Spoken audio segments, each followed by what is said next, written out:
experience, knowledge, all about ERP projects. Okay. So just give us a minute, and then I will introduce our today's guest, and then we will have question answer session in between, and he going to share his knowledge. So get ready for that. Okay, my name is Shumon Prohit. I am your Oracle ERP coach, and I can also help you in some of the areas that you would like to understand. Okay, yes, so we see Pankaj joining from Singapore. Welcome, international friend, Pune, Delhi, Bangalore. Great, great, great. So, thank you, friends, for joining on Sunday evening time. I understand it's your family time and you taking time out and joining this. So, we have almost 18 friends joining, 18 people joining on this live stream. So, let me introduce today's guest. Give me a minute. Okay. Hey, so friends, I'm very happy to introduce you with Ramaswamy VK. He's in Bangalore. He's having tremendous amount of experience. I would say like 2 decade or more than 2 decade experience in Oracle and ERP project management. So he's super senior for all of us. And this is a great opportunity, and we feel privileged that he's available and he's open to share all his knowledge, all his secrets, and all his learning with us all about Oracle ERP. So, guys, if you are interested, I need some energy from you guys. So, please type yes, I am ready. We are ready. Some sort of this comment. We are ready. Uh, I need see some comments with saying I am ready or we are ready to start this session.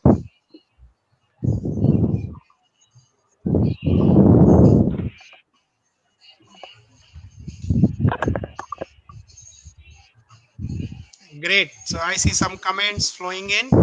Great, great, great. So guys, feel free to type in your question in between.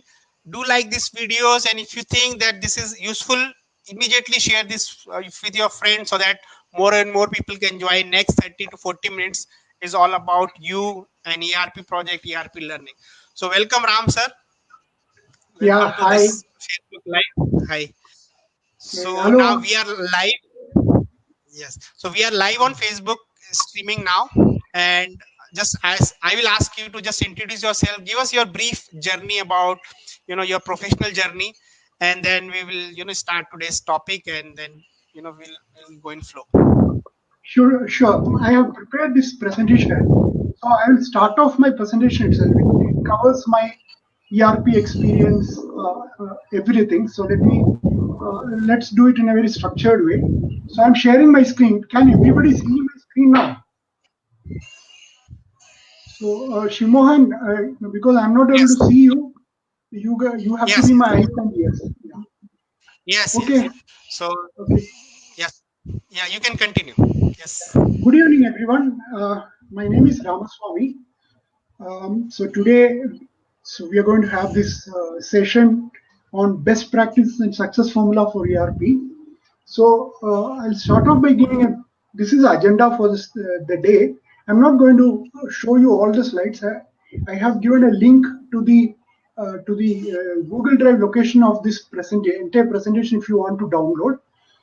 I will run through each of the slides, focus on some of the points that I think are most important for this session, and then we'll take questions and answers.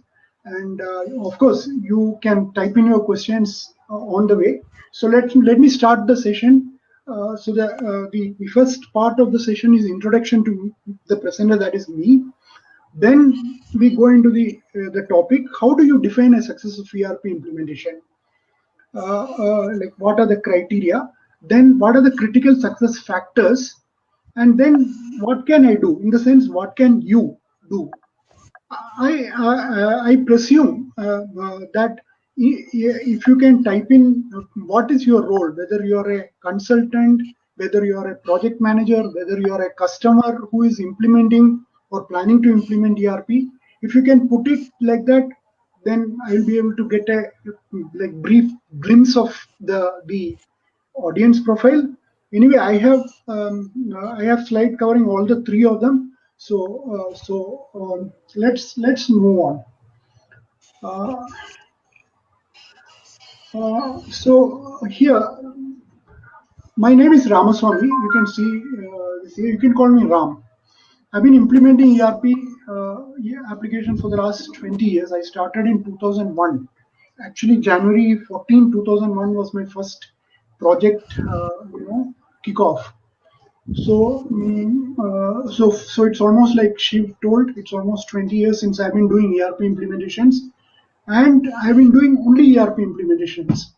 I've not been doing like pre-sales or creation of user guides, those kind of or material, those kind of work I was not doing. I've always been at the client side, always been implementing ERP, and I have been implementing mostly core ERP applications: procure to pay, order to cash, manufacturing, financials, budgeting, encumbrance accounting. So all those core ERP I've been doing. I've worked on like implementation. I worked on upgrade. You can see it. Next sheet will tell. I'm very passionate about ERP. So I have published a book on ERP titled Selected Articles on ERP. So at the end of this presentation, I have a bonus for you. Please wait for that. Regularly blog about ERP at my blog, that is ERP Consultancy at blogspot.in. Regularly contribute to discussions on ERP. I contribute to discussions on ERP. I publish in my blog. My blog is reasonably active. I used to publish every week one post on ERP, but in the last 6 months, since I was busy with the project, I couldn't do it. But now I'm planning to restart that ERP blogging in a big way.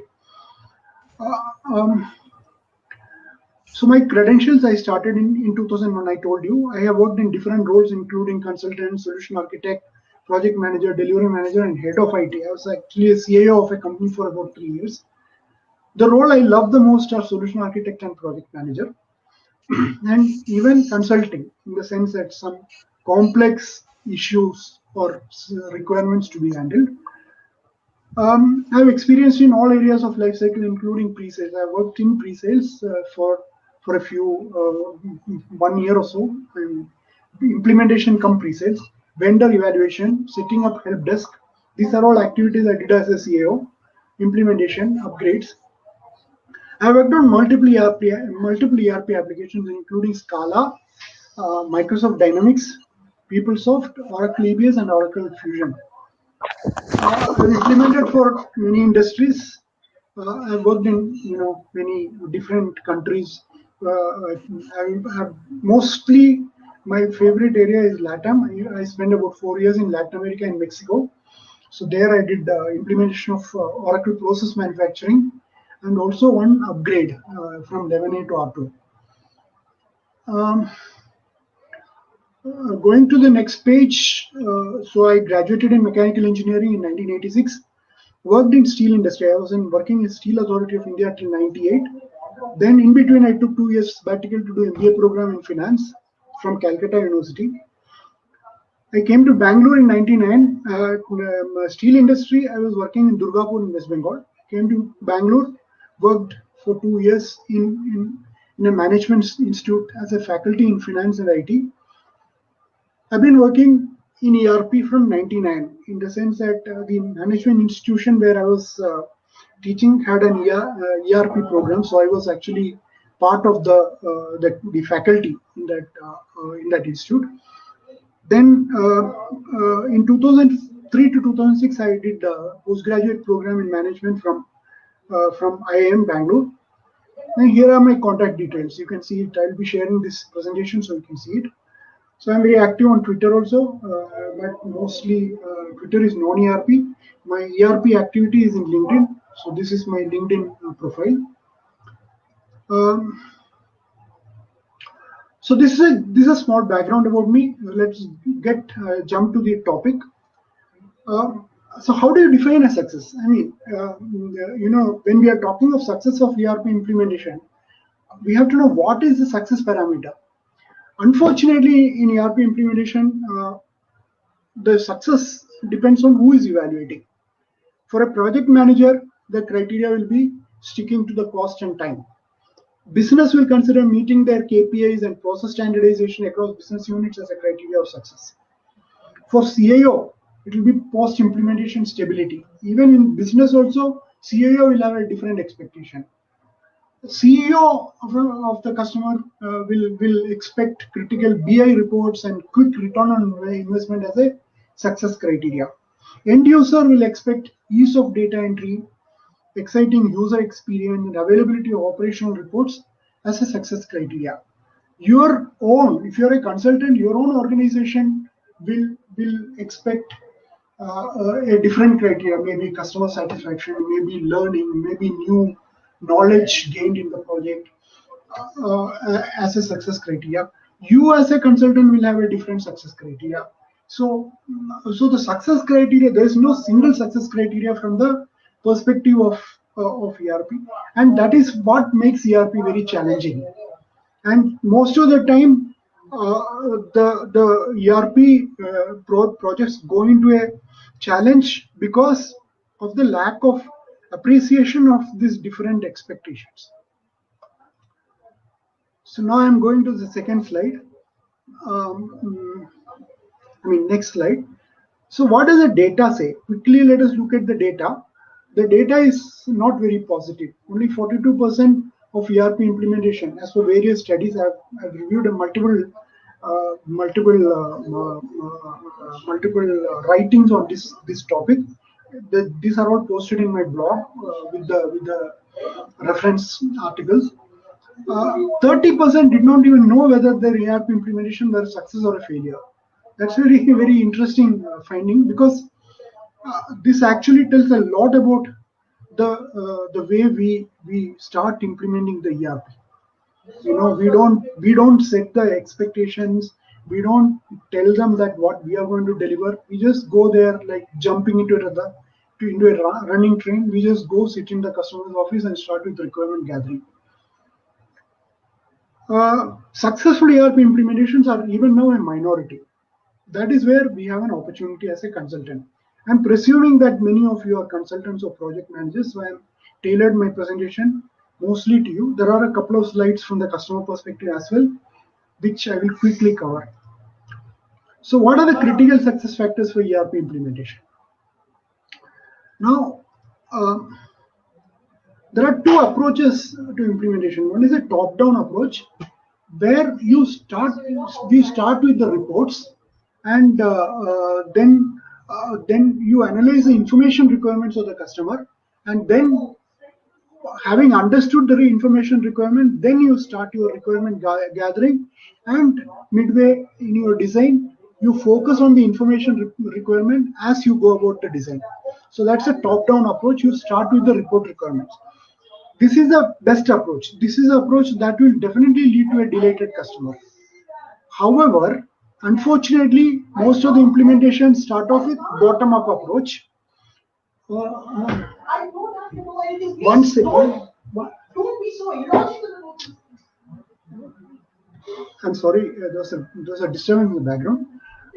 Bottom-up approach, most of the implementations follow this approach. Like I said, we start off with the requirement gathering. We just go sit at the customer site and start off with the requirement gathering. As the project plan also talks about that only. Project plan also doesn't talk about looking at the review of the reports and all that stuff. It is projects should make it explicit that we should start with requirement gathering, looking at the reports. So somewhere in the early stages, we should have this review of reports as a part of your requirement gathering sessions. Then what happens when you start with requirement gathering is ERP implementation ends up as an exercise of mapping the current process into ERP. That's all what happens. Many of the key information requirements, because we didn't even look at the reports, many of the key information requirements are given a go by. Even when the implementation meets the success criteria, customer is not delighted. So you will have all the requirements document, all the requirements configured, shown, process playback or customer demonstration done, user training done, but still customer various part, customer is going to ask you, oh, what did I gain? This is what, when I was CIO, this is what the business manager asked me. That, okay, sir, we have done all this implementation, but what is business getting out of it? So ultimately, what happens is the ERP ends up as a cost center.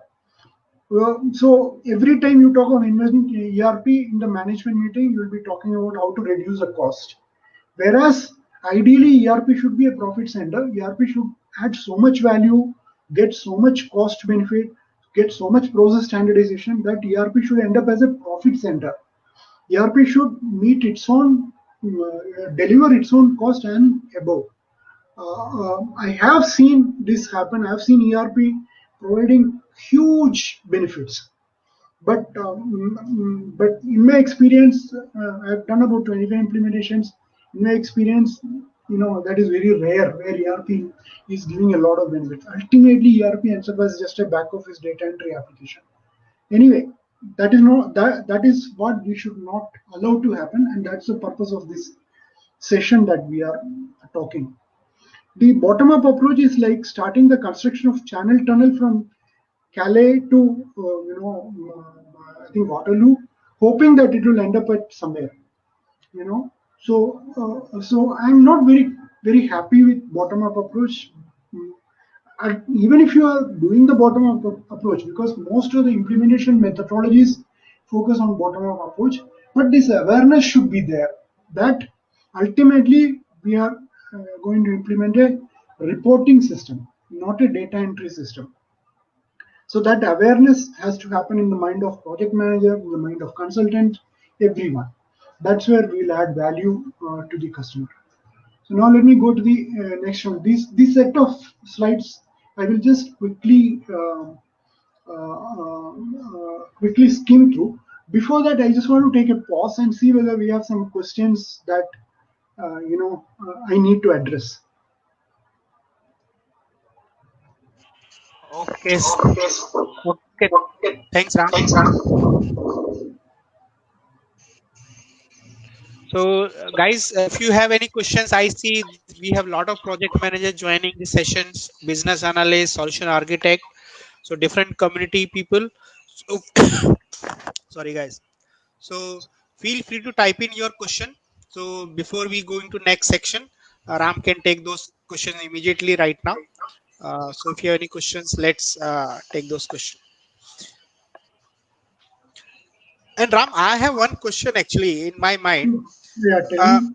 Because you have seen, a pre-internet or pre-mobile era of project management, right? Means like now we use Zoom, we use mobile, we use screen sharing tools and all, right? In 2000 or 2002, 3, 4, all these things were not there. So what changes you see in project management that time, in ERP project management per se, and now, like how you see that shift or those kind of changes from client point of view, from consultant point of view, from as a project manager point of view?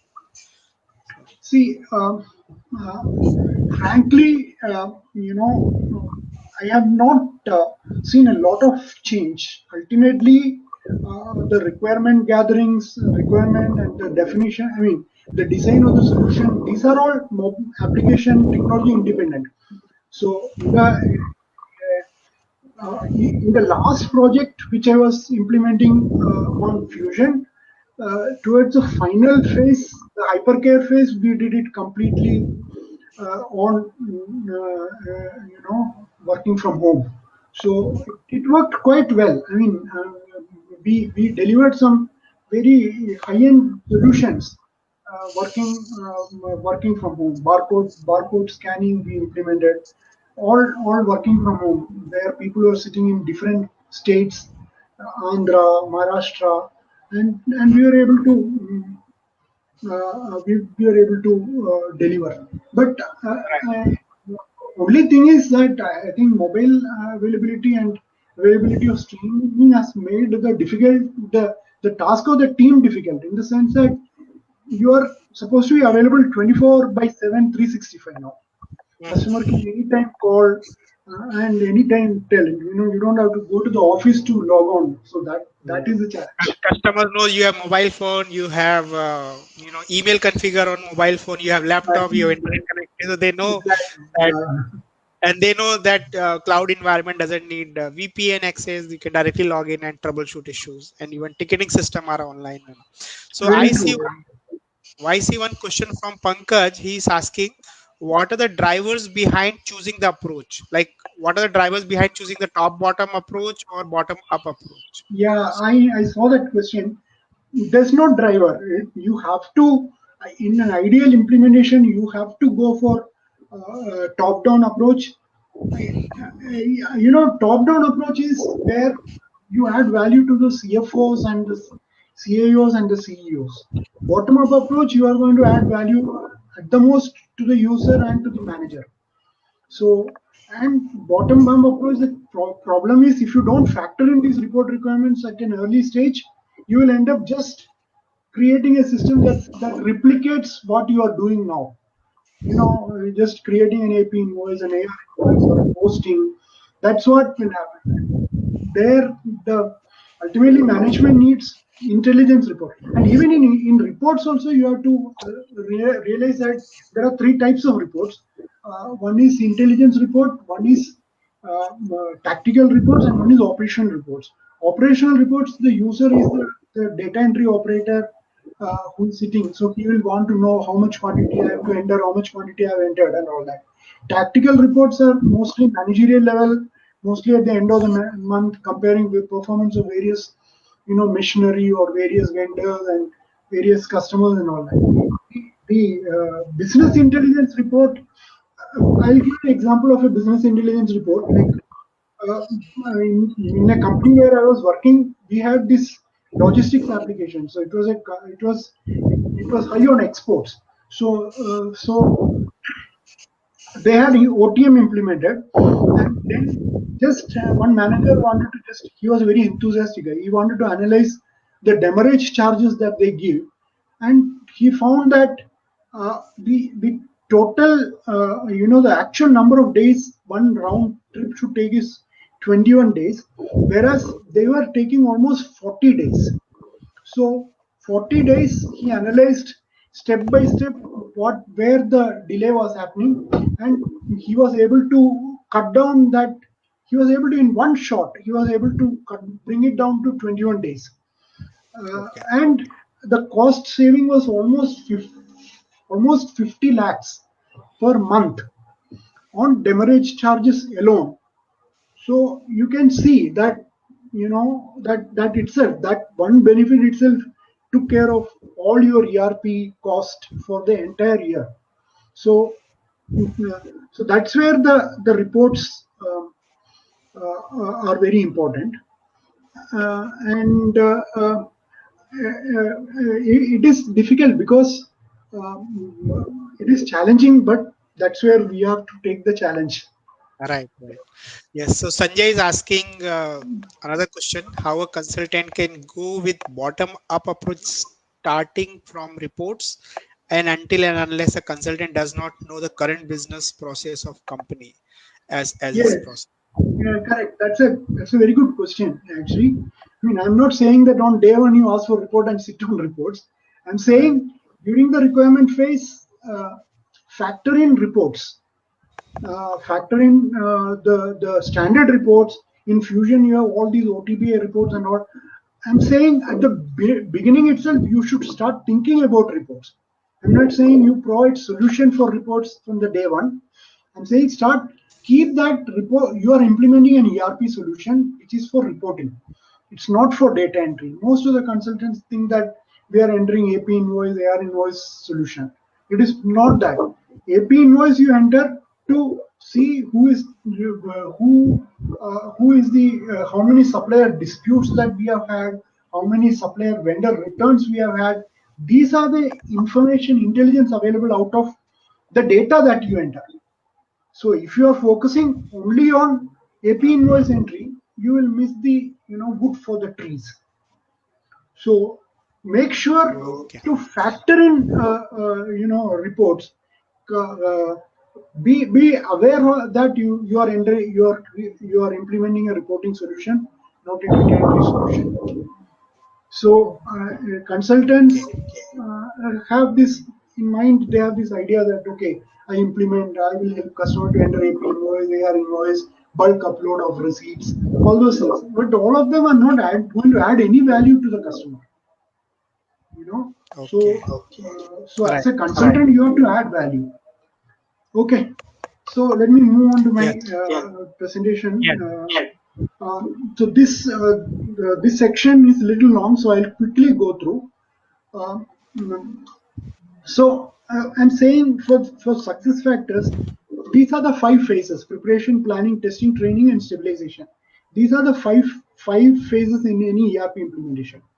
So in each of these, what are the success factors? So you can see preparation and planning are being done by the customer, not by the consultant. Starting from requirement gathering, testing, training, stabilization is where consultant is coming in. So since we don't have customers, I don't know whether we have customers in this group. I will just quickly go through it, and I'm not going to spend time on this slide. I'm just going to scan this slide and make sure. So here, what I'm talking about is 2 things. One is the current process and the future expected process. This you need to be clear. It's not the future expected process. It doesn't mean that it is a process to be followed in ERP. What is it that you want out of the system? That's what you have to do. Do not replicate your current process in the ERP system. It's not like an extended version of your current system. ERP system has many benefits which you should take advantage of. So in the future expected system, you will say, okay, we want this to happen, and these are the benefits that we envisage or anticipate out of this future system. So that way, you should approach it. Customer data, everybody should focus on data, whether it is customer, whether it is project manager, whether it is consultant, whether it is solution architect. Everyone should have focus on data, because an ERP implementation, there are three key activities that will ensure that your ERP implementation will not fail. It may not succeed from the customer's perspective. It may not delay to your customer, but if you focus on 3 areas, your ERP implementation will not fail. One area uh, uh, is solutioning for the critical requirements. The second area is configuration. Configuration also you have to be very careful, because some of the configuration can be irreversible. The third aspect is data conversion. If you have converted your data properly, and if you have configured the system for configuration also, it doesn't mean, no, I'm not talking about configurations like payment terms or delivery methods or anything. I'm talking of configuration of like organization structure, configuration of chart of account structure. These are all things which critical things which you need to spend time on. Most of the consultants spend a lot of time on operational aspects like how to configure India localization, how to configure AP invoices, how to configure many of those things. If you have your configuration right, customer will somehow manage to live with whatever is your given. But if your data has not been converted properly, unfortunately, in most of the implementation that I have reviewed, data conversion was the single most cause for failure. So data conversion. So I am very particular about data, and customer has to start the data cleansing activities. Data cleansing. What is the data cleansing that the customer can do? There are a lot of inactive customers. He can, in the existing system itself, they can review the inactive customers and discard them as they bring in. There are a lot of inactive transactions. Let's say an AP invoice which was created 2 years ago, which has not been paid. So those things and all you don't have to bring into your new system. So start looking at those aspects of the data. And the data is very I and as a consultant, as a project manager, as a solution architect, I'm very particular about data conversion. I know that if I get data conversion right, everything else will automatically fall in place. And if I get it wrong, like in my company where I was the CIO, the data conversion had gone horribly wrong, and it took almost 3 years for the application to stabilize. It took 2 years for the first year closure. So data conversion challenges have major ramifications, especially in the localization environment. Because compliance report, income tax department is not going to wait for you to stabilize your ERP system. So data conversion is very critical. In the preparation phase, this also has to be done by the customer. Get a good demonstration. I mean, don't go trust the vendor. Just expect the vendor to demonstrate some of your critical. I mean, I'm sorry, I have to go to the next slide. In the planning phase, uh, um, planning phase, the critical aspect is of change management, because you're going to have to restructure your organization, have to identify new roles, you have to realign your existing resources, you have to identify key users for your project, planning for the transition of resources to new roles. All those things take a lot of time, so customer will have to plan it very properly, establish a PMO. And this is very important. I'm very particular. Like data conversion, another thing I'm very particular about is communication. There is nothing called excessive communication. Every communication is important in ERP implementation. So communicate is the mantra of success. There are some 7 characteristics for a consultant to do. One of them is listen, and one of them is document. So this is part of communication. So I will skip it. If you have any questions, I can answer it later. Let me go into the next one. Um, Testing. Here comes the your implementation teams, consultants activities. We have different types of testing. You know that. I'm not going to get into all that thing.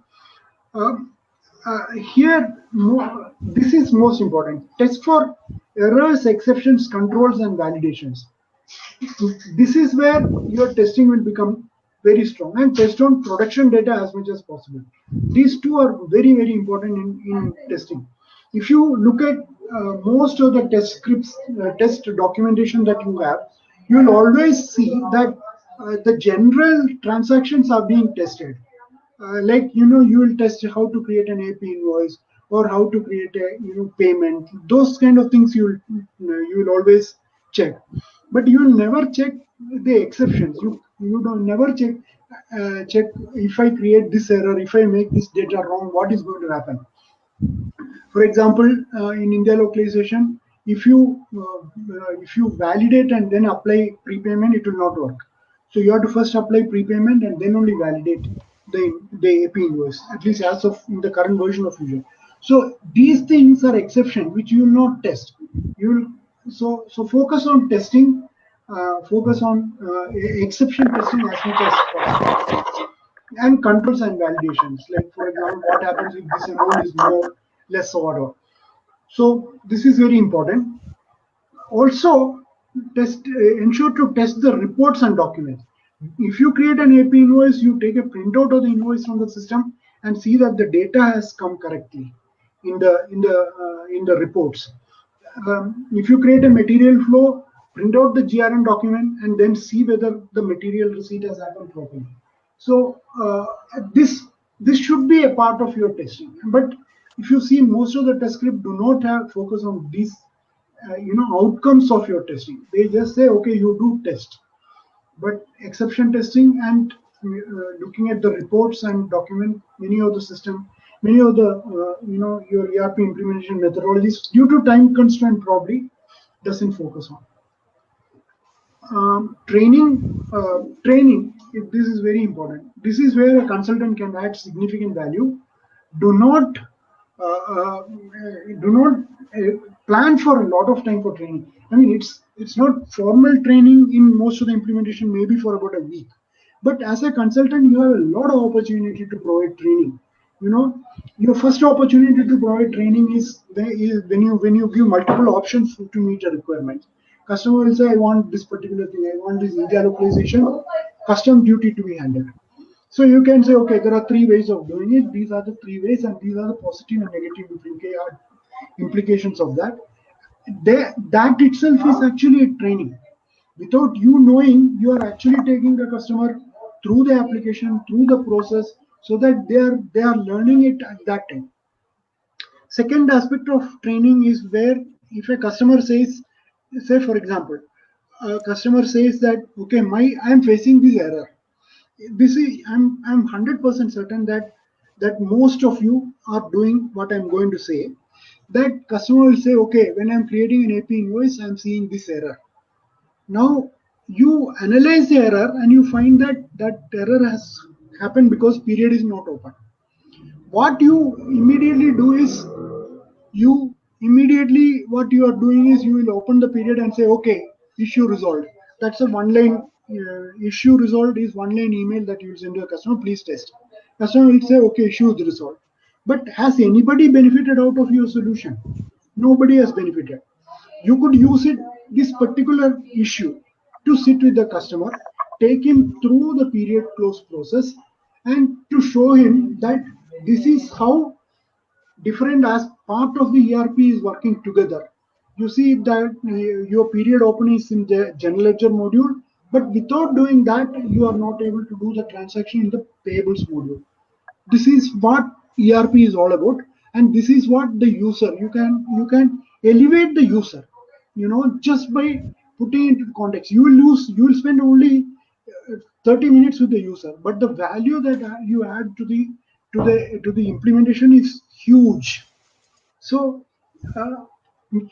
find out all opportunity to train the user in different ways. Most of the time, sit with the user. Don't as much as possible time you do face-to-face contact. Because some of the issues you can't resolve without face-to-face contact. There are some examples that I have given in my blog. I don't have time to go through elaborate on that now. But as much as possible, in many of the implementation, what I see is an implementation team comes in the morning, sits in one room, gets out of the room, and go home. Don't do that, because your ERP success is based on the user adoption. User adoption doesn't mean that user just knows ERP.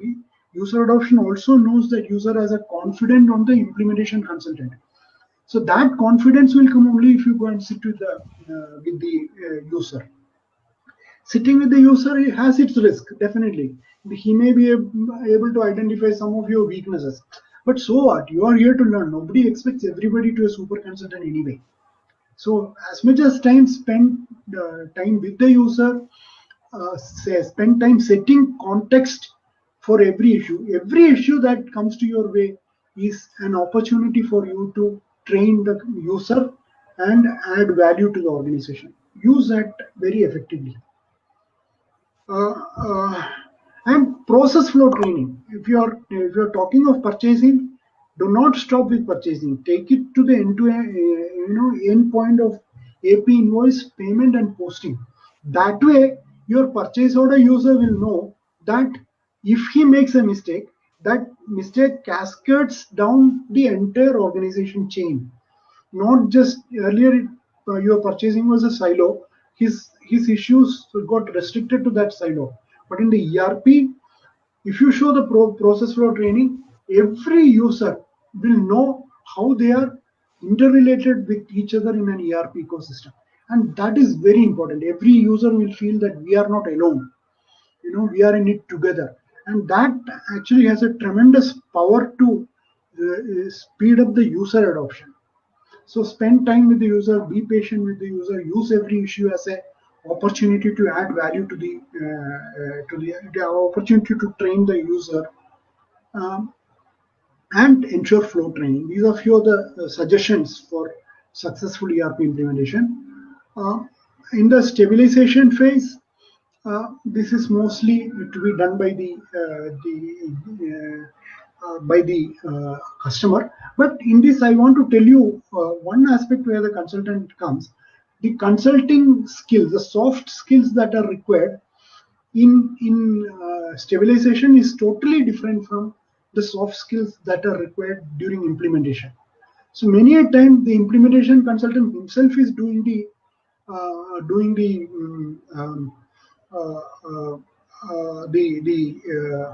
uh, stabilization support. There, what happens is that he will carry over all his bad habits like sending email, issue fix, please test, and those kind of things. He will carry on. The During the hypercare, the expectation is of patience. Expectation is of ability to paraphrase the requirement from the end user. End user is not key user. He will be giving some vague description of an issue. If you go and solving that issue, then you will find that you have solved the wrong issue. So ability to paraphrase, and in this hypercare, one more challenge is that the users are spread all across the country or all across the world. So you have to support them through your system, ERP. I mean through your internet and that help desk.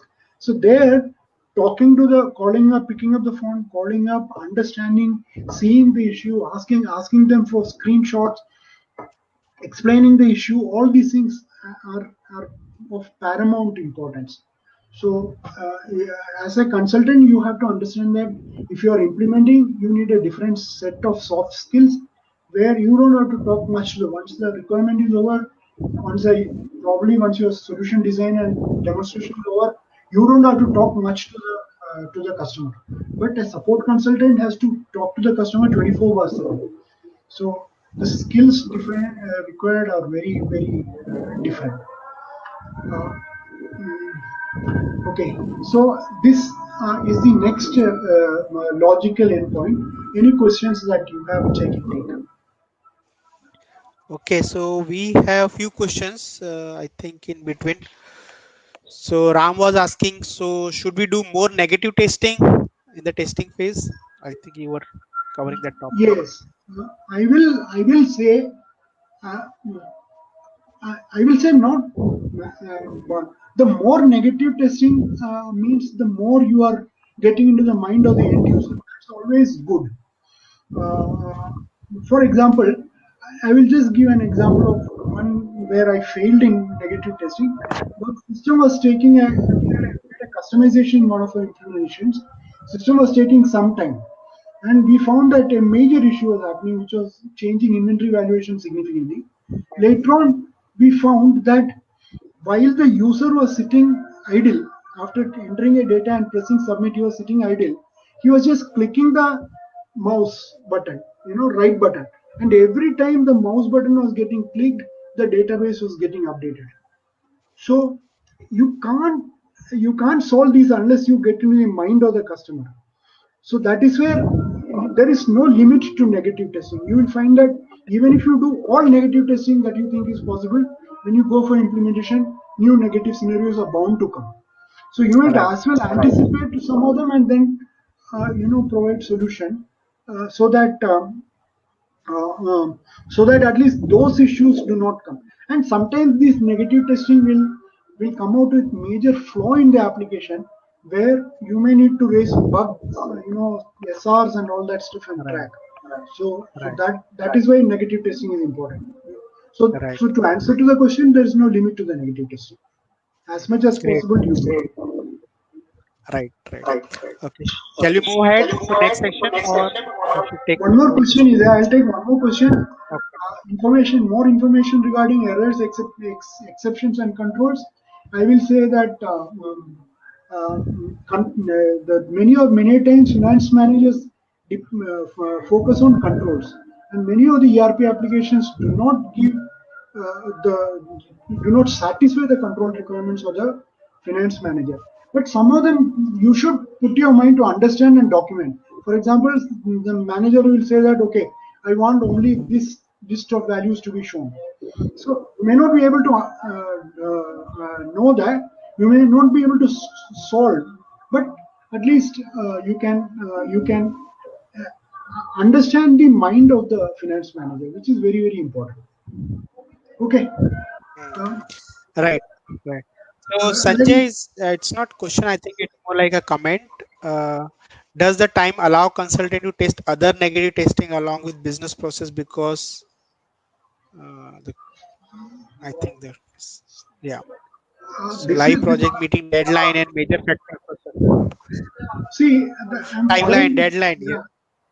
See, the point is that just a quick. I won't take too much time. Just quick. I will just give a quick example of what happened at Toyota Model Systems.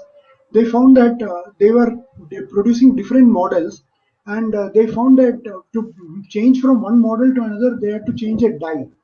So they found that they were taking almost 8 to 9 hours to change a die. Then they analyzed, did a time study and found that most of the time, 99% of the time was taking in preparation activity. Only once this one model is stopped, then only they will go looking for the tools, they will go collecting the lubricant, they will go collecting the cleaning agent, bring the lathe, everything.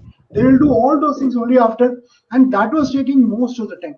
So once they identified those and then they planned for that, they found that the changing time reduced from 10 hours to 30 minutes.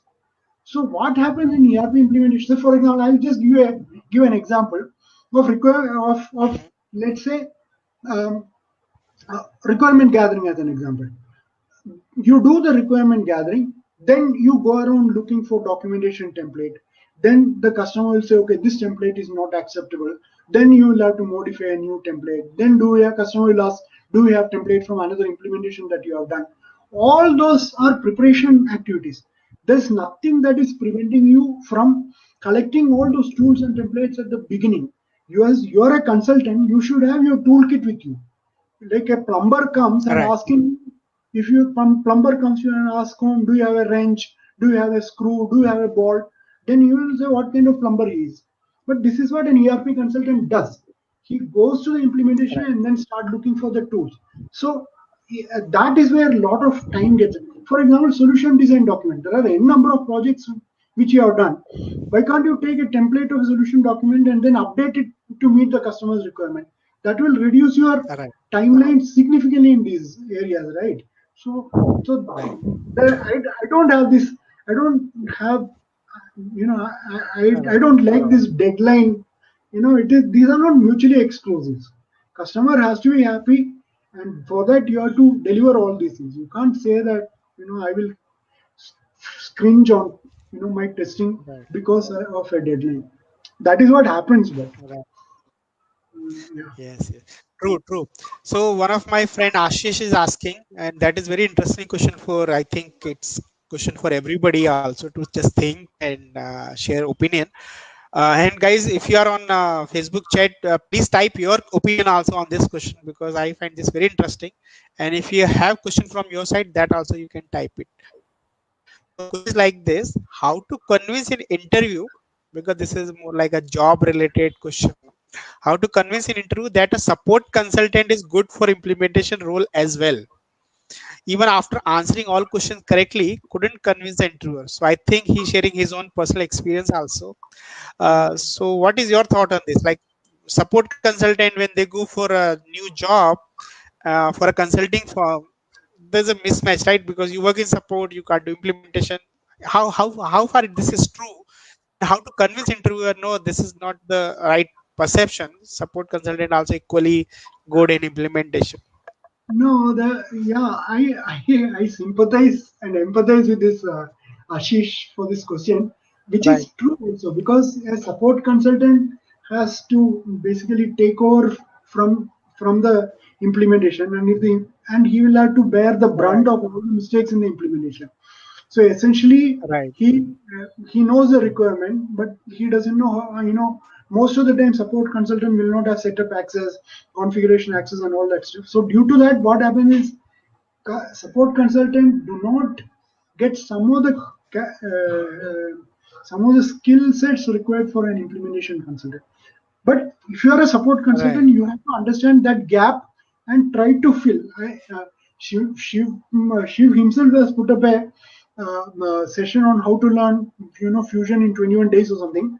So that is a lot of resources where a consultant can go and learn. So if you are Hmm. just done support, and if you are expecting that just because of the demand in the market, I will get a job, you may get a job, but you will struggle Right. because implementation is. necessarily different from a support activity. Right, And right. also one more And thing is, right. yeah, go ahead. So I share my perspective here on this. See, I when I see support versus implementation, I see both are two separate thing. uh, Total separate personality trait is required. Support is more like you will sitting in a place, you would be working on a system and troubleshooting issue and fixing issue in a given timeline, in a given scope of the work. Implementation means more like hunting. You would not be knowing anything. You need to very upfront with the customer. You would be dealing with all new situation. You would be handling the deadlines and expectation for the future expectation from the business side. So Right. the personality and the way you communicate, you work, the tool you use, the day-to-day activities you do in implementation is very different than what you do in support. And that Yeah. is where most of the interviewer doesn't get convinced from the support consultant that they could be good implementer. Just one example: implementation guys required to run a full day trainings, full day sessions, 3 hours, 4 hours continuous sessions, where support guys need to attend weekly status meeting and following that deadline in terms of SLA, support the ticket. So the nature of work is very different.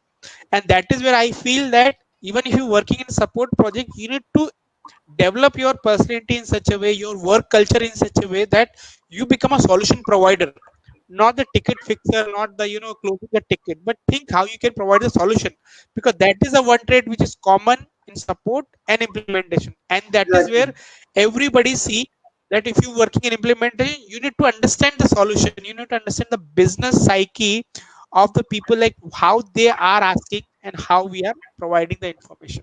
So this is Mhm. just my point of view. Yeah, Definitely true. I accept. But then I think it is more difficult to move from support to implementation. His question is very valid than it is from Yes, implementation. Yeah. right. Yeah. Good questions. I think Manju also asked the same question. So Manju, I hope Sir Ram sir and myself able to answer your question. And I See, think there is some feedback or opinion from Ritvik also. Let's take that. no, Manju's question, support consultant can definitely, because many of the consultants are support who are Right. work in support, right?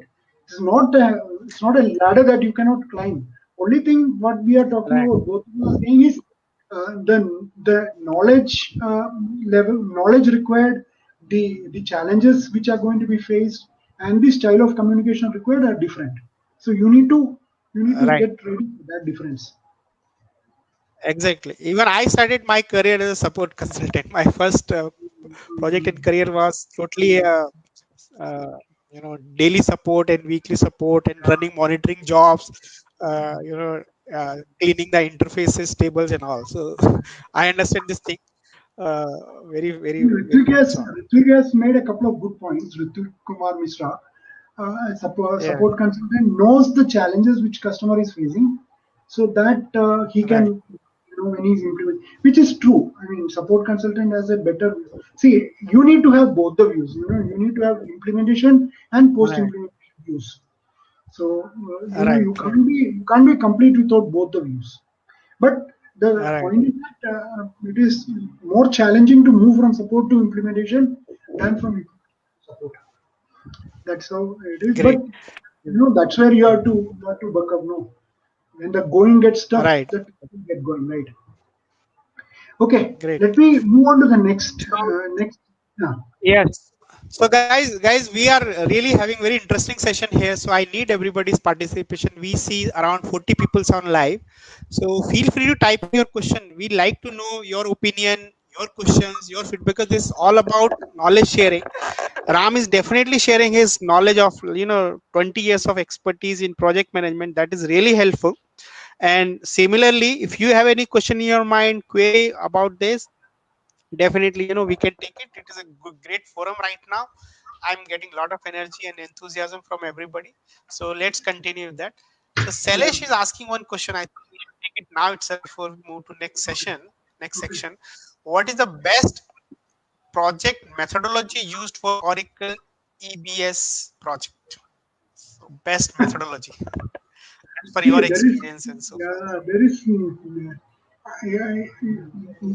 The methodology, what I will say is, from you have to be nimble because Oracle continuously keep changing the methodology. So you had, I was very happy when when I was implementing 11A and I was doing AIM. I had all those MT50, Hmm. all that thing in my mind very clear. I have forgotten all of them. But then suddenly they brought in OUM.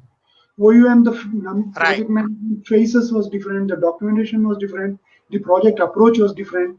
So, so Right. the it doesn't matter what is the best project methodology because you don't have a choice in that methodology because that methodology is by the product vendor. So whatever is the Right. methodology which he is giving, you have to adopt. So that means that you have to be nimble in adopting the Right. methodology. You have to understand. Earlier I used to call it MD50. Now in this methodology, what is that terminology? That those MC50. things. No, now we call DS 140. Now we call it DS 140. You know. I know. Yeah. So that's what MD30. So we are so now we have all configuration workbooks and all that stuff all structured and streamlined. So it's good actually. So Right. you be And nimble. That's all. There's specific project methodology. Every right. vendor has its own, and we And have to follow that. every vendor can have different. Every client can have different. You know, all the big Yeah, clients they have their own project methodology. yeah, They true. will have Six Sigma based, Agile based, Yes. ITIL based, PMI based. Then Mm, implementation partner can have them. Right? Deloitte has a exactly. different one. KPMG have, Accenture have. They have their own in-house method, which are again a tailored version of AM or maybe their best practices. So Mm, great. yeah. Okay, so Mohan is asking question. Let's see that one. Okay, Mohan is asking if an interviewer asks what would be situation where you have failed, and if I have never encountered this situation, how should I respond? So Mohan, probably you are very young person, that's why you never failed. But in my career or in everybody's career, people fail very often. Very often means every month, every 2 months, every 3 months, professionally, personally, socially, we all face a lot of challenges, lot of mistakes that we make. Some mistakes are minor, but some are blunders also, professionally also. So it never be possible that if you have 3 years career or 5 year career or 10-year career, you never failed in your career. You made a lot of mistakes, wrong judgment. It could be many Exactly. situations, right? A lot of challenges we face on every month, right? And personally, we made a lot of mistakes. Whether it could be, just an example, like I used to make this kind of mistakes very initially. Like I used to ignore error reports from jobs, and I used to send status reports saying everything is green. And after 1 hour, we used to get a lot of tickets. So those were failure from my side. I was not very good in monitoring jobs. I was in support project. Last month I made mistakes. 2 months back I made mistakes. And only thing is you should acknowledge mistakes and you should know how you can learn something from that mistakes to avoid such similar mistakes in future. So you have to just think through. This is my opinion. You just think through that what are the challenges, how you categorize your situation in mistakes, challenges, achievements, and all, and then you can respond that. But yes, it's a good question from interview side, and that is a good opportunity where you can showcase that yes, you acknowledge situation, you respond to situation, and you learn from those situation. Exactly. Actually, if you It's a, this is one question where you can change the interviewer's approach towards you for totally. If you right, say that okay, there are no mistakes I've done, the the message that you are sending is that you have never tried anything. Like oh you yeah, said, everybody has made mistakes. So what you have to do is you have to reflect on the mistakes and take lessons and present it as a story to the interviewer. If you have never encountered a yes, situation that I can't accept, everybody has right. you can't. Anyway, let me move on to the Yeah. next. Sure, let's take the next session. And meantime, we'll take questions again, so you can keep typing in. And meantime, Ram is taking the next section. Okay, Go so ahead, Ram. this is the final session, final part of the session. What can I do? We talked about successful ERP projects and all that stuff. We have discussed. so many, which are the success factors in various phases of the project. Now, as a individual, what can I do? So that is what is in it for me. That is the question that every one of you have this thing. So I have put what you can do in three parts. One is from the customer. If you are a customer, quick decision making is very important. Consultants will come and give options. So it is very important to take the. There is one project where I tell an issue and within 1 hour I get a decision. There's other project where I give my options, and then they'll call for three meeting. They will discuss internally. They'll take it to the CFO, and the decision takes a long time. So customer can take quick decision making. I'm not saying that every area you have to be quick decision making, but in most of the cases, if you have done your planning, you'll be able to answer many of the questions quite quick. For example, costing method. Suppose you are going for standard costing, or suppose you are going for period average costing, or transaction weighted average costing. Now, the ERP application talks of standard costing. So this, during your RFP, during your proposal stage itself, that the ERP has a standard costing feature. You can't wait for the implementation to begin and then go and tell, okay, I want to understand standard costing. Should I go for that? And then take 1 month trying to just decide on whether I should move from weighted averaging to standard costing, spending consultants' time. Okay, you'll ask me what are the advantages, what are the drawback. In your opinion, why should we go for this? These are all like structured costing methodologies. In these areas, you should be like decide. You should be able to decide quickly and move forward. Another area is good balance between rigidity and flexibility. For example, in my latest project, import customs duty, the requirements he was very rigid. Like, for example, I want this, I want that, I want that. So at a higher level, he was very clear, the CFO, on what he wanted. But when I gave the option saying that, okay, instead of in this area, why not you use standard costing? In that area, why not you use actual costing? He was saying, okay, not a problem, we can go for that. So at a high level, he had a very clarity on what he wanted. But at the same time, at the detail level, he was open to different options of achieving that requirement. Another very important. Okay, this is from a perspective of project manager. Regular steering committee meetings. I've been a project manager for a long time. I know I don't like steering committee meetings. That is where you have to see it, you have to prepare, you have to raise your change request. It's like a very stressful activity for a project manager. But in the latest project, we had 15 days, every 15 days steering committee meeting, and I found it was amazing. So steering committee meeting, the regular and then status reporting, very important. So here I put it as a customer because like I point in the next line, customer and the project manager, your implementation project manager, should not have differences of opinion in front of the senior management about a particular point.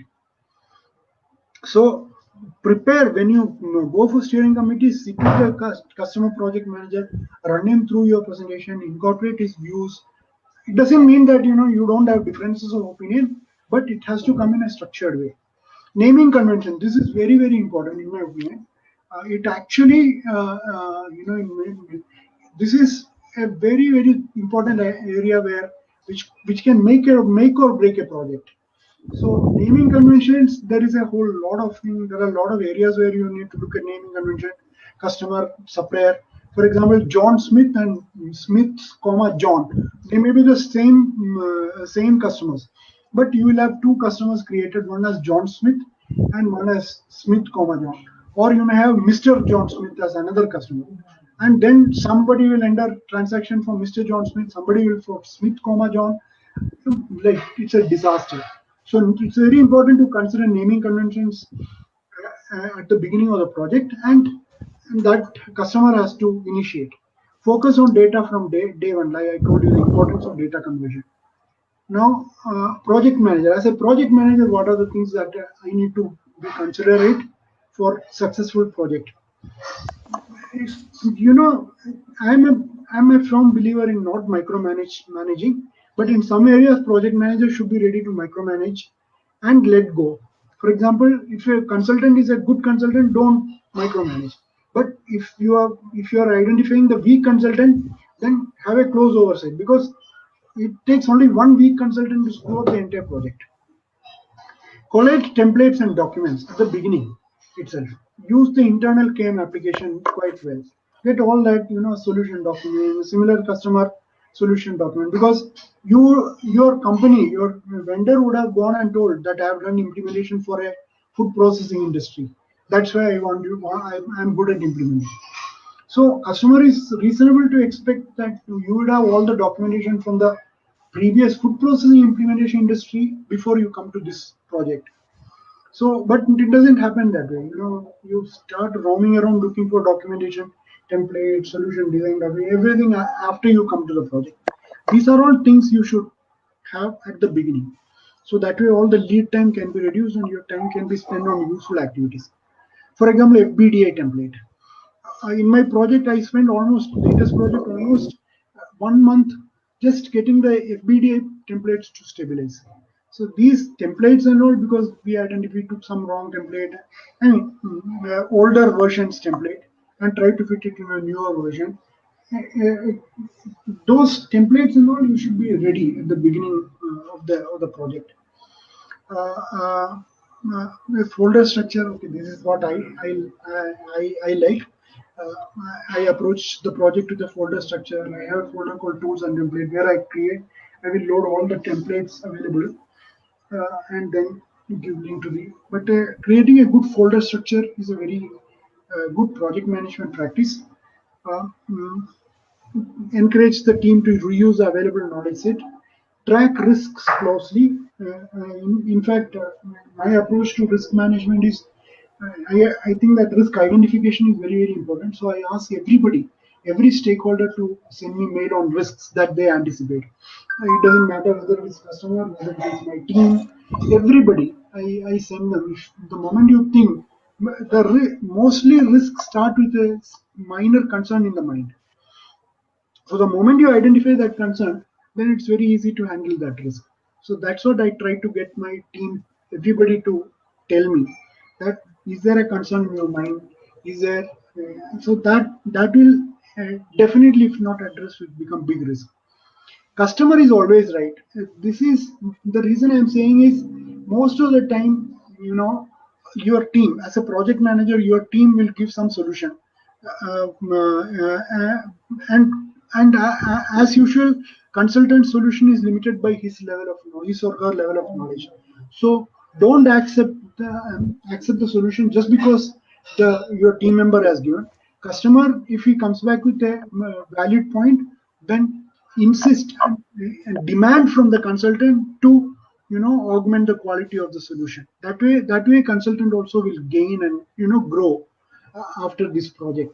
Unless you put demand on the consultant, you many a project managers just side with the consultant and then start shouting and fighting and forcing the customer to accept.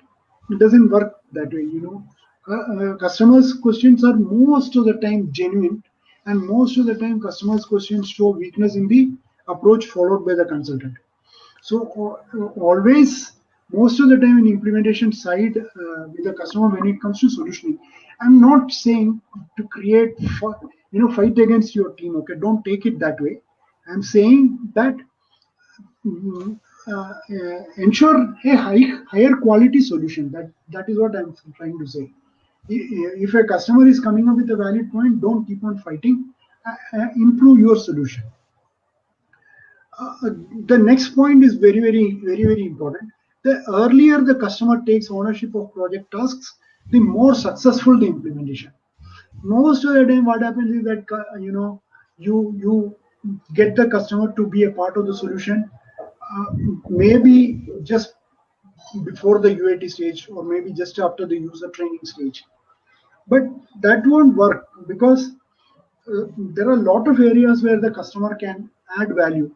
In one of my projects, I got the customer involved so early that at the time of UAT, he sent a mail saying that I'm not bragging here. He sent a mail to the entire everybody saying that I will be able to handle this project from now on. I just want Ram to sit as a guidance. So that is the power of getting customer involved very early in your project cycle. I have not been successful in doing this in many projects, but where I have been able to do it, the project has been tremendous success. So you should also try. That's where earlier I spoke to you about giving multiple option and giving customer involved in the solutioning. Another very good area where customer can be involved is in raising SR and following up. You raise an SR and then you ask the customer just to follow up, track this SR. In the SR itself, give the customer's name and detail as a reference. Many a time SR guys will say, okay, do this testing and give me the output. So guiding the customer to do that, you may diagnostic set, for example. You may have to spend some time guiding the customer to get the diagnostics test first. But going forward, every SR, the customer is going to take ownership. So there's a lot of power to getting customer involved much early in the project. Uh, uh, Business continuity planning, this is not in the cloud environment. I think it is redundant in cloud environment, but in EBS scenario, this is very, very important. What happens if your server shuts down and it's not available for 3 days? Like, let's say when I was in Bombay as the CIO, heavy rains came and the cable got severed, and 3 days the data center was not able to give us the instance. So, what to do? Compliance. How are you going to smoothly transition from going from ERP back to your paper-based documentation? And how are you going to ensure? So, a lot of implication sequences, document sequences, this, that, all those things. How are you going to handle? Plan for that during as a project manager. Like like I told about the reports, keep that at the top of your mind. If you are in an on-premise implementation, not much applicable in cloud environment. So these are some of the things that came to my mind. Um, as a consultant, Great. uh, an ERP implementation is only as good as the weakest consultant in the chain. Um, so don't be that weak consultant. That's my first point. Uh, then don't many of the consultants do not understand the business. They just go at how are you raising, how do you raise AP invoice, how do you raise AR invoice, how do you do material receipt. They start with the processes without understanding the business. So understand the business, go through the web page, understand what it is doing, understand what are the raw materials that it purchases, understand what are the processes it does, understand what are the who are the major customers, is it an export company, is it a local company, what are the product that it's selling, go to the market and see their product, buy their product for food processing industry, go and buy their yogurt and drink, find out how they are doing it, what are the various markets where they do some. Anyway you're going to the supermarket, just go and check out the company's finished products and how they are coming. You will get a lot of insight in your project. You will become smarter when you use the uh, when you are discussing with the customer, then you will start talking about their products rather than test item 1 2 3 or test customer, test supplier. You will be talking about customer ABC consultant, or the product yogurt 200 ml tetra pack.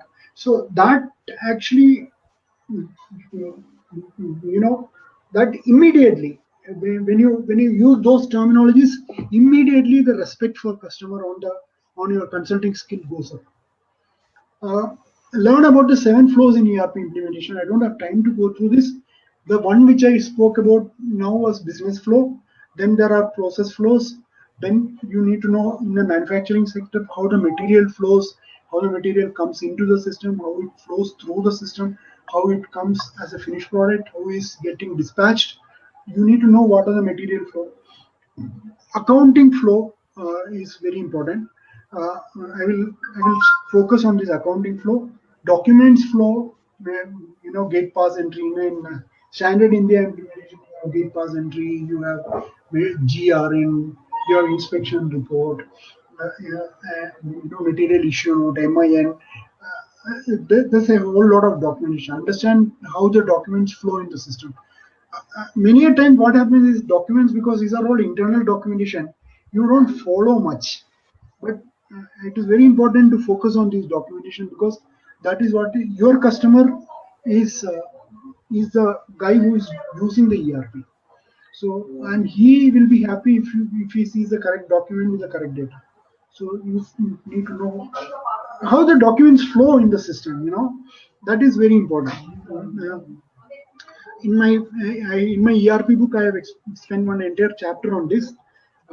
So if you go through that, you'll be able to see most of these points are covered in my ERP book. Okay. So if you go through that ERP book, you will be able to get a clear view of how to approach many of the aspects. Then there is reports flow. You know how the reports flow in the system. I can spend one whole session on report system, but right now I don't have time. Then data flow. Data flow is basically at the back end how the data flows in various tables. So this also at a high level, it's good to know. Then there is four layers of requirement. Like in my article on this peeling of onion approach to requirement gathering, there are four layers. I mean, of requirement. The first layer is the topmost layer, which is easy to meet. Like for example, they are mechanical activities, mechanical tasks where your intellect is not required. For example, they'll say that okay, from my payment, from my payroll application, the payroll data should come into GL as a GL journal. There is no rocket science in this. It's just it is just a interface that you need to generate. So in this mechanical requirements, you need to deliver this mechanical requirement quickly. If the mechanical requirements get piled up, it leads to huge customer dissatisfaction. But mechanical requirement you meet, it doesn't provide any customer satisfaction. You are supposed to deliver. It's not a big deal. But from your efficiency, effectiveness perspective, earlier some question was there, project timeline. Project timeline, one of the aspects is that these mechanical requirement like basic interfaces, basic some things, you don't close it quickly. That pile up and then that becomes a huge deal. The next layer of requirement, the topmost layer is the mechanical requirement that I told about. The next layer of requirement is what you see in the requirement gathering documentation. These are mostly operational requirement like entering AP invoice, AR invoice, India localization, compliance reports. All those things are these reports. These requirement you are supposed to meet. That is why the customer has implemented ERP. If you meet this requirement, it is not going to create a lot of customer satisfaction or delight. But if you don't meet, then it will again cause a huge customer dissatisfaction. In this, how do you create customer satisfaction? Is like I earlier discussed.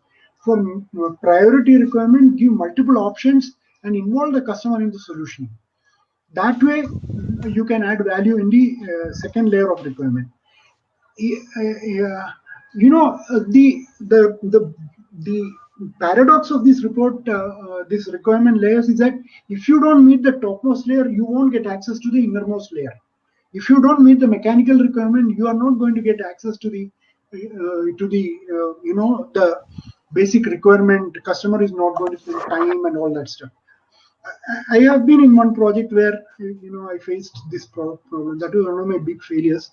So I know what I'm talking about. We spent a lot of time just designing a product interface from one product application to another application, which was a 2-day work. We spent almost 5 steering committee meetings just discussing this.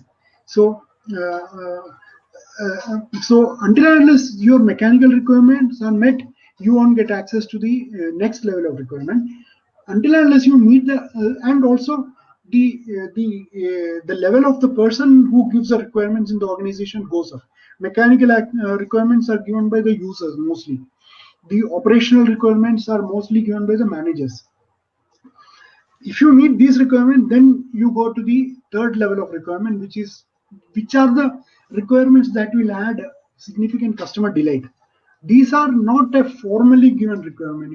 You'll be like going for a if you're a smoker, for example, you'll be going for a smoke with a manager and a CFO is present, and CFO will suddenly come up with one statement that I'm having so much of customer disputes, I don't know how to handle. Maybe I don't think ERP can handle this. This access to the CFO you will get only if you establish your knowledge by providing solution for the previous level requirement. Now this is where you can add significant value. You will so this one particular requirement you go and analyze data, you analyze, and then you come back with a solution. And most of the time these solutions are going to be complex, and so you document the solution, you test the solution, provide the thing, provide the output. So this meeting the third layer of requirement gives customer delight. But even then, there is a fourth layer which is provided by the CEO. CEO doesn't bother about these operational thing or CFO's challenges like uh, whatever we discuss, some customer disputes and all. He doesn't care, or whether P&L is coming out properly. These are all from CEO's perspective. These are bound to be there. And if you don't establish yourself in the level 3 requirement with the CFO, you won't even get access to the CEO. And the CEO's requirements are mostly about, how do I ensure data security? How do I ensure ERP return on investment? How do I ensure that the users don't make? How do I not users don't make mistakes? How do I ensure that I can use ERP to delight my top the 20 customers? These are the CEO's requirements. So CEO's requirement will come out to you only if you meet CFO's requirement. CFO's requirement will come to you only if you quickly and effectively meet the manager's requirement. And manager's requirement and time will come to you only if you meet the basic requirements given by the data entry operator or the accountant or whatever. So it's very important that to understand the concept of these requirement layers, and quickly each layer you have to close as quickly as possible so that you will have enough time available for higher layers. Because as you go up in the layer, the time taken to resolve issues become more. So the earlier you close the mechanical activities, you go into the next layer of operational requirement. Once you close the operational requirement, then only you will have access to CFO. If you don't have access to CFO, you won't even know what CFO's challenges are. And then what will happen invariably is that manager will say, yeah, I am getting these tactical reports. CFO will say, what, yeah, I'm not even getting a profitability report. I have these I can't make a basic decision. I can't even know which project I should invest in. I'm not getting an NPV or IRR of the various projects. So all those are CFO's concerns, which you will come to know only if you meet managers' concerns. So it's like increasing step up ladder. Configure for transaction, not for analysis. This is a mistake that I see many consultants make. For example, I've seen two implementations, okay, where this mistake was made. Is that customer said product, what is it, depot wise, I want depot wise trial balance. Instead of asking various questions like, what do you mean by trial balance? Do you understand trial balance? Do you have owner's equity at each depot? Do you have account payables tracked at each depot? Is the payments being made from the depot? Many questions. Instead of asking, the moment the consultant heard the trial balance, he gave balancing segment. I'm talking of EBS. So balancing segment. So that means in one of my implementation, I had more than 105 balancing segments with many intercompany transactions between them. It was a huge mess. Why it happened? Because the basic question was not asked. Why trial balance? Are you asking for profitability report? Because everybody at the data entry level, you will see that they confuse these two documents, for trial balance and profitability report. They basic requirement depot-wise profitability.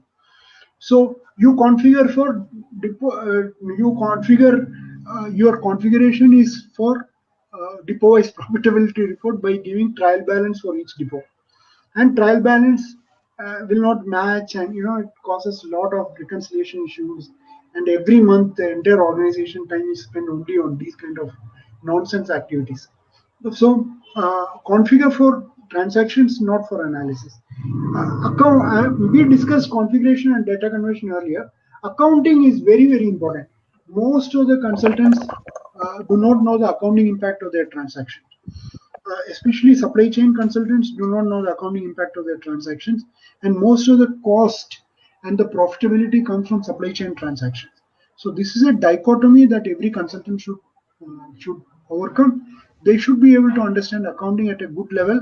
They should be able to understand accounting in the application, how it works. They should understand, and they should be able to give a lot of value to in the operational requirements, which I told in the second layer.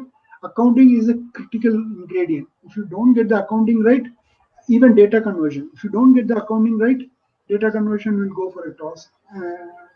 The subledger will not match the GL, and all kind of mess will happen. So spend a lot of time on learning accounting. Just don't think that I am a purchasing consultant, why should I learn accounting? Purchasing encumbrance accounting is a part of purchasing.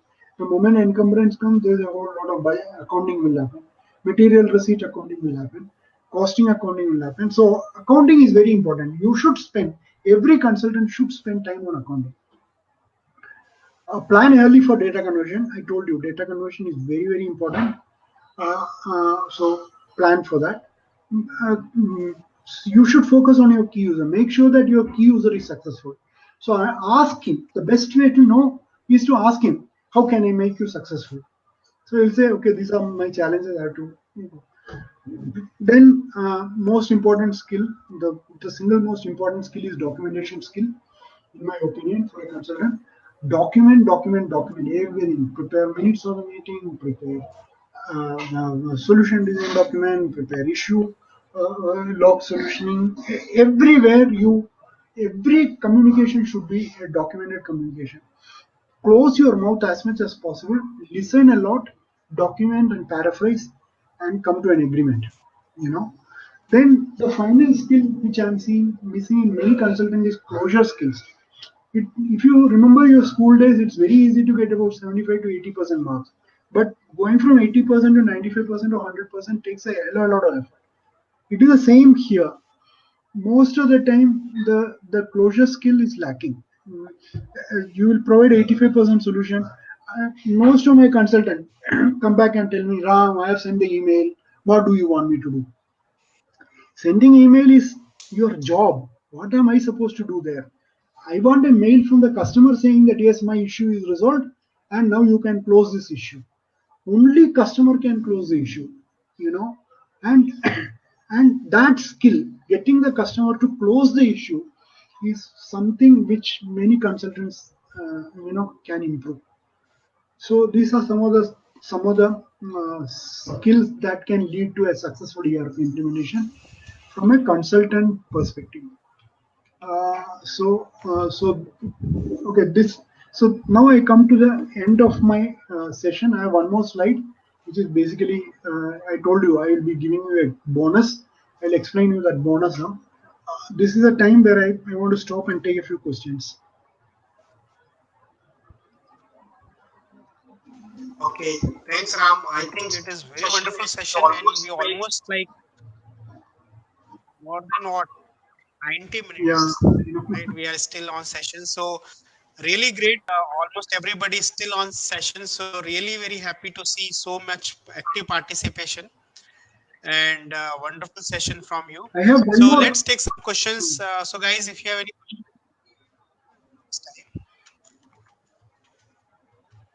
so let's give a couple of minutes, couple of seconds actually to get some question, He is saying and then one question is we can from take those Mohan. questions. One question is from Mohan, which says that working in Oracle for more than 13 years and not get a chance to involve in GL activities directly. How should we take this?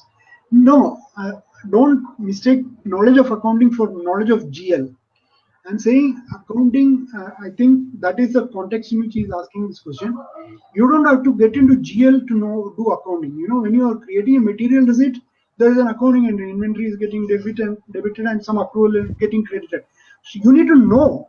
You need to have a vision of how the accounting is happening. You need to know what is this accrual account, what is the difference between P&L and balance sheet, what is top line, what is bottom line, how does inventory valuation impact your P&L. These are the conceptual understanding of accounting that you need to know. It's not like you have to do GL to know accounting. Mohan, I hope you are able to, mm, Yes, yes. that answer is clear.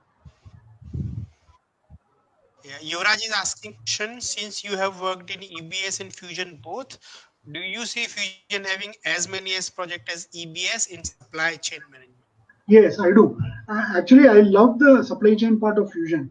I implemented Fusion procurement and inventory recently, and I think order management also. I had seen it. It's like quite like feature rich. I think that Fusion supply chain is going to be the future, especially with AI and machine learning and all coming in. Future Fusion supply chain is going to be the in thing. So spend time and effort in learning Fusion supply chain. Right, right. In a Okay, situation, next customer question is from Mohan itself. yeah, customer is appending Yeah, new can, requirement can where you see? Yes, go ahead. so this is a this is a good question. The thing is that if a customer is asking new requirement, that actually means that somewhere along the way you have failed as a consultant, in the project. That is what I will say, because uh, mm, uh, these are requirements that should have come. If you had followed the process, this situation would not have come, because you see there is no incentive for the customer to give a new requirement after UAT. He is also having a tremendous schedule challenge. So if he is giving some new requirement, that means it's like really significant and important, and and you have missed that. you know so so how to handle it is project manager has to decide. Uh, Right, right. Someone is asking Product your manager is thoughts on not. product manager. I don't have any thoughts. I don't know what is this product manager itself. I mean, uh, So product manager means this is a terms actually comes if we follow the agile methodology, okay. and everything considered as a product. So Oracle team will become a product, implementation will become a product. So they will think that we are building a product, implementation will become a product. Okay. So it is more like agile and scrum way of terminology. In Oracle career, what stage you can make a decision to move ourselves toward product manager? So if you calling yourself product manager, then you already working in a support or internal IT department where agile and scrum methodology already in place. And product manager is more like a department owner or IT lead or tech lead. That comes actually kind of map with the product manager, where you would be leading a team or managing the development effort. So I don't think it's kind of relate directly with Oracle ERP per se, because it's totally different methodology, right? Agile, Scrum, that more oriented toward the product development or service development, where Oracle is already built in product. You're just rolling out for business use. So Mm, it's kind of relate when you work with Agile methodology, but it's not very conclusive in Oracle per se. Great. So before we moving to next session, I just want to inform, guys, we have almost 30 people live, still live with us after 90 minutes. So guys, if you have not, if you are missing some part and you want to rerun this session, you can get the session on our YouTube channel. So we will be uploading our recording on our YouTube channel. So if you have not joined and subscribe our YouTube channel, you can go to this link, youtube.com/c/no oracle. This is the channel where we keep uploading our recording and our content there. So you will see a lot more material there. Also, if you're not aware, we are running our free masterclass series on our cloud ERP. So we keep doing those sessions every Tuesday and Friday. So you can go and attend those session also. So that happening on every Tuesday and Friday on 7:30 p.m. I'm just sharing the information on my link also. So you will get detail on my blog. The blog URL is no-oracle.com. You will see the article there which explaining the everything there. And other thing is like if you are interested to join our WhatsApp group, I'm sharing the WhatsApp group link also in comment. So you can join, you can click on that link and join our WhatsApp group. So you can have one-to-one interaction, or you can have this community also to share your knowledge and your questions in there. Great. So let's take couple of questions also, Ram. Yeah, So we have, okay, Hemnath is asking, is yeah, there any implementation methodology suggested by Oracle? yes. We discussed this earlier, right? Earlier it was AIM, then it became OUM, now it has become TCS, TCM, Total Cloud Methodology. So Oracle has its own methodology now. Yeah. Okay. Okay. Which can So you now please? Oracle recommend TCM methodology, which is a version of OUM.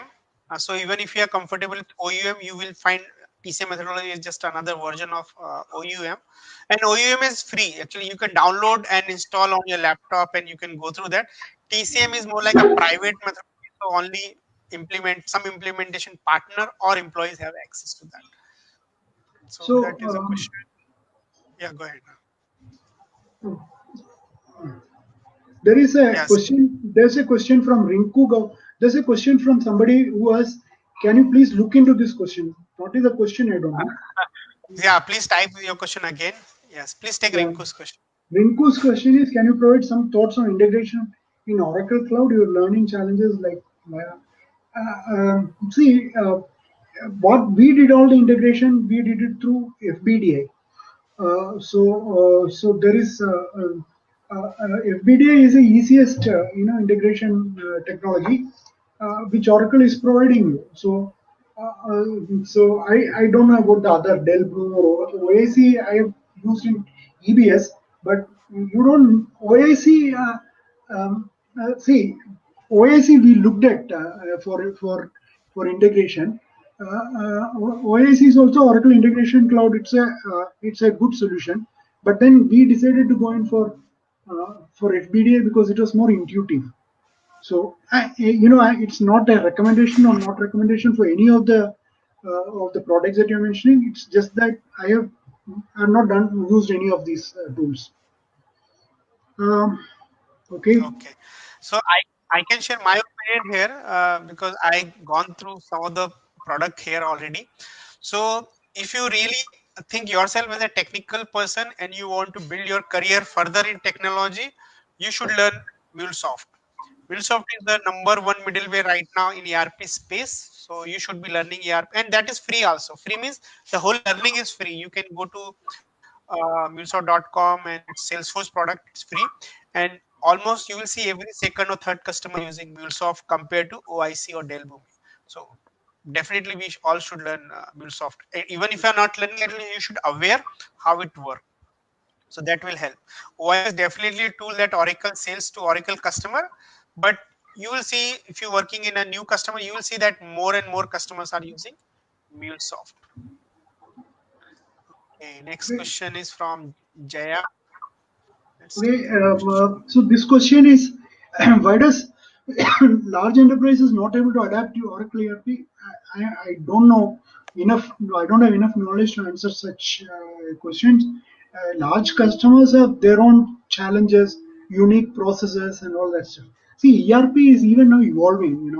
Even Oracle or SAP or anything, it is still evolving, and there are a lot of industries with their own specific processes and which is their competitive advantage, and ERPs are not able to meet, or if even the workarounds suggested are very complicated that they don't like those workarounds. That is actually causing a lot of challenges to Fusion, I think. At least in EBS you Right, could customize a little bit. Uh, right. but it is not correct So, that large customers are not going. There are many huge customers under both Oracle and SAP. right. Now, the reason is actually twofold here. Let me try to answer this. One is that Oracle Cloud ERP is a product that can be implemented in small and medium-sized organization also. So when you see the new clients are coming, they are coming from the mid-size segment. So it's an impression it gives like it's a for the mid-size market, and that's why you see oh, all small companies are implementing, mid-sized company implementing, not big company implementing, which is not true. But the product is now available for many customers. So you see many implementation. And for the big organization, yes, they are also implementing. Only thing is, this was not true for like 4 years back or 3 years back, when it was not that much stable product. Now cloud ERP is getting more and more stable, and you will see 2021 that all this Fortune 500, Fortune 1000 company who are the EBS client, they will be shifting to cloud very soon. And other good aspect, you will see that mid-sized company would be implementing ERP, so your client base will be more. So there are more and more customers are going to use cloud ERP now, and it's fit for the mid-sized segment, it fit for the big corporates also. And you will see that more and more project in the same space. I myself work with the large client also, so I know that they are also very quick to adopt this cloud environment. And along with SaaS, they would be implementing PaaS also. So when we say customize is not possible, extension not possible, which is also not true, because now the PaaS is also coming along with SaaS. So you can Yeah. whole development in the PaaS environment, integrate with the SaaS using REST APIs, Web services, and all this integration platform. And that is where you will see that bigger projects would be starting this year, next year, and coming year. So Right. yeah, I hope I should able to answer the question. Okay, Yusuf is asking question. Great guys. So I need more participant from you. What We is already this taking a lot of FSM? questions. What is FSM? Uh, Okay, for FSM is a functional setup manager. So what should be the first step to master? Yes, so you should learn. See, as a consultant, you should be master of the product first, right? Whether it is UI, reporting options, scheduling options, setup options, approvals, look and feel, navigations, starting guides, you should be comfortable with this, and you have to master these areas. So definitely FSM should be the place you should able to master, because now FSM is very in depth. It's not just for setup, it's for the setup, my import, export, security, finding tasks, implementation project. It's much bigger product than just considering as a setup and maintenance. Okay, great. Let's take one more question, and then we'll see what Ram is having a surprise gift for all of participant. So Govind right. is asking Yeah. challenges faced from moving from support to implementation. Even in support, there are many ERs where while Yeah. end-to-end cycle is followed. That is true. I mean, that is we discussed this earlier, and the point is true. Uh, uh, if this question is related to support consultant moving to implementation, there are additional skills that a support consultant need to learn.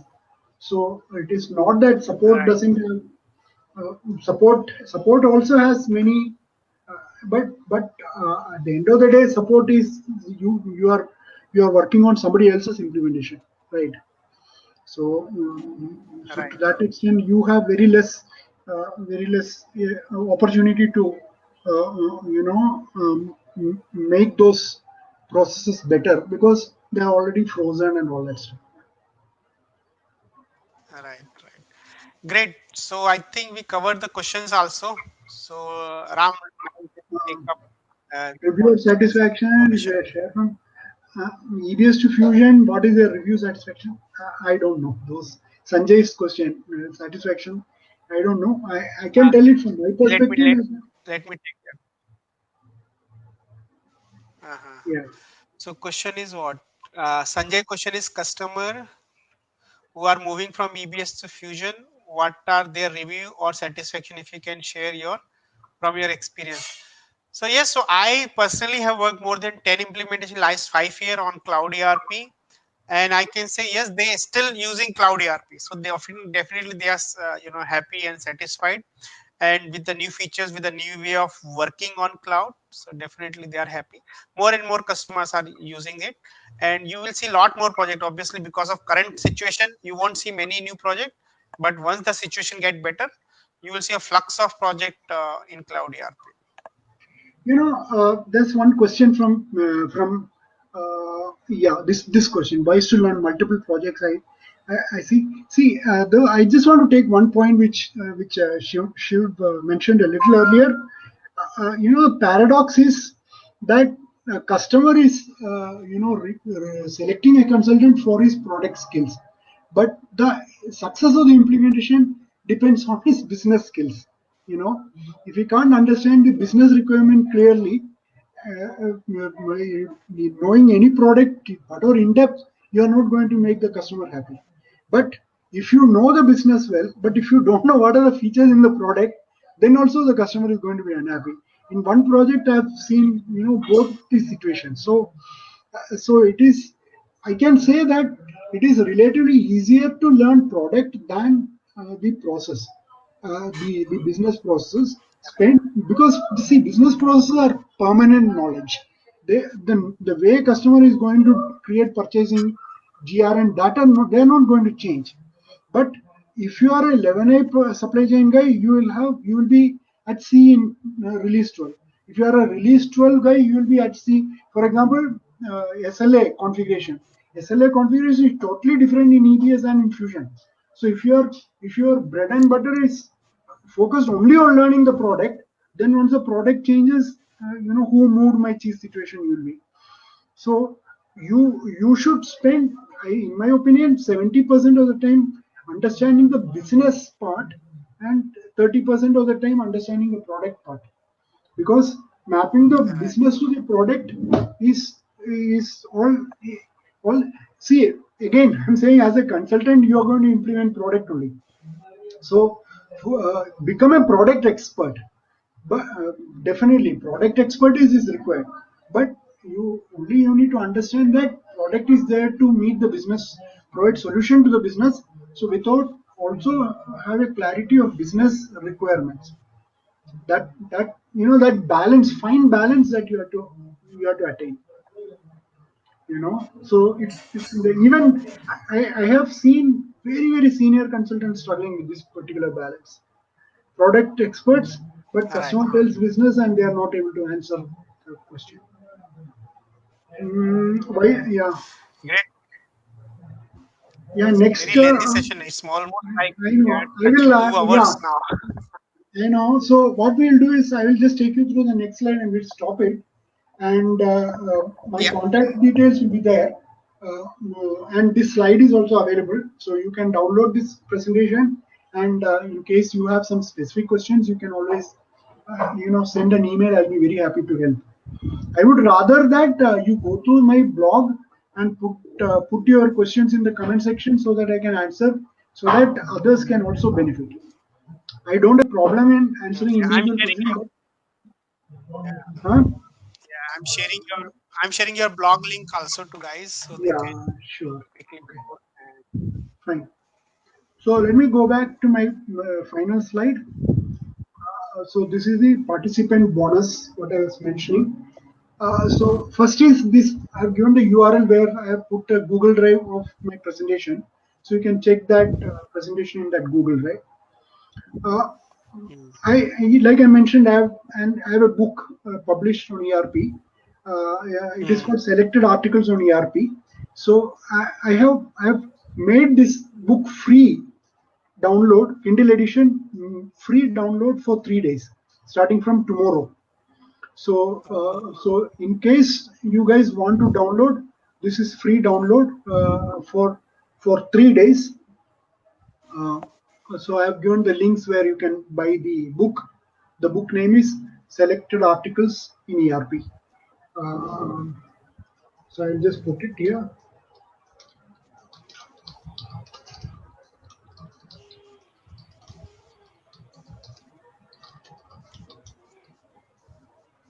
So it's available in Amazon. Uh, yes. you can get it. So for this part, this is I'm no I'm just informing all of you that you can download it and you can read. Even the Kindle app is free for you, so you can download. And only my request is not a demand. It's a request is that in case you find get to download the book and read it, please drop comments in the Amazon against this book. Please update your review comment. so that I'm planning to update this book with some more incorporating the reader requirements. I have not done any marketing for this book. I just put that book. It was a self-published book. It is there, and so you can download the book. That is my gift for spending time with me for the last almost 2 hours. So thank you So so now we much. have to download tomorrow, right? Today it's showing $2.80. To No, no, tomorrow it would be tomorrow. free. Yeah, tomorrow, Okay. June 1, 2, and 3. 3 days. Okay. Great, great. So, Yeah, guys, this is really a great gift from Ram for all of us. That this book will be free. Its regular price is $5. He's keeping it free for 3 days. So, better download what Kindle version and share with your friends also. And I'm definitely going to download and read it and share my feedback. Definitely, I learned so many things from Ram, and really grateful for Ram to sharing this knowledge. A lot of people think that sharing knowledge is like sharing your secret sauce, success sauce, right? I But know. I feel Ram share like a flower fragrance, right? The more you spread, the more happiness will be around. So thanks, Ram, for your 2 hours long session. And Yeah. thanks for all our my friends, followers who joined this session and stay with us for almost 2 hours. So great on Sunday evening. Stay safe, stay home. Now we are closing the session. So hope this is very knowledgeable and useful session for everybody. Stay in touch. I share all the links and Ram's information also we share, and I will updating the same information on our Facebook group. So you can, if you are already member, you will see that information. If not, you can join our Facebook group. We having our next master class would be on Tuesday. So we covering up cloud reporting section right now. We already done our 3 classes. Now this is our 4th classes. So 3 classes still remaining. So you can join Tuesday, Friday, 7:30 p.m. and get the benefit of that free class also. So great. Thanks, Ram. Uh, thanks everybody. Take care. Good night. Bye. Good night.